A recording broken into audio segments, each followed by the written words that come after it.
If you're trying to be more calm about your life, how about let's learn that from 007. Pretty cool character, plus some pretty big flaws. But one thing that really does help you kind of stabilize your mood is thinking long term. That's what I don't ever want to happen. Right. So I left LA and didn't stay, and I could have easily just sort of hung out and done that thing. And I just was trying to remain in control. Yes, your current life might not be what you dreamed of, but focusing on the future allows you to feel more sense of control. If you look at the stock market on a day-to-day basis, it looks crazy. But if you look at the long-term trajectory, it is going up. So you don't want to feel like the stock market. Oh my goodness. You want to see the long term. Again, I'm a control freak. Listen, I can't, hands up. I've always tried to kind of push my career in the way that I thought was right for myself and that what I need. Make sure your long-term aim is focused. Well, some of you might be thinking, this is making me even more anxious. I'll try to address that a little bit later on. If you like what you're seeing so far, hit that like button. But something else to really calm your nerves down. Guess what? This will feel kind of satisfying to some of you. This is where you have clear priorities. And then something just clicked, which was, if I don't do this, what am I going to do?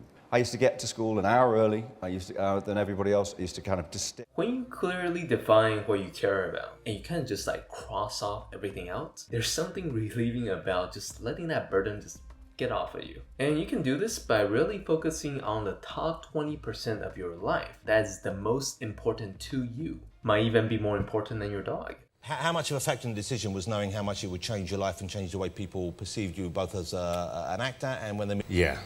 Yes, it was a factor. It was a huge factor.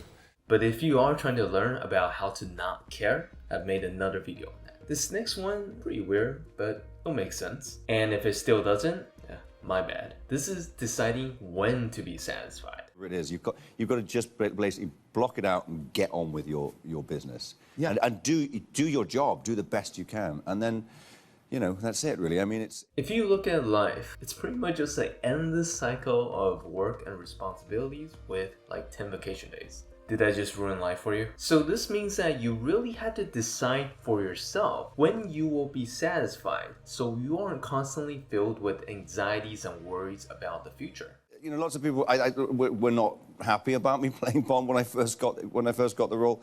And I thought, well, I have to approach it from what I would know what to do. I'm just an actor. I just got to dig into it. You have to insert gaps of rest and balance for yourself. This can be as simple as, if I complete these 5 things today, then I'll let myself relax without feeling guilty. This last one is for the perfectionists out there. You will have more of a hard time with this because you will feel like you are failing in life because I'm asking you to aim for 80% and for a good reason. I knew we had an amazing script. I knew we had a great director. We had an amazing cast. That's all we could do. You do your best. And then if you don't like it, fair enough. I'll walk away and say, I gave it a go. But they found you. Because when you're trying to control that last 20%, it's usually going to give you so much more stress than it's worth. Because these are most likely going to be the things that you do not control. If you give yourself permission to just stop stressing once you hit 80%, you'll have so much more less stress. I know, right? Having a high score for once, it's not actually necessarily a good thing. So let me know your thoughts. Yep, you can just drop them down in the comments and I'll read them. Also, feel free to jump to my other videos and you will learn other stuff.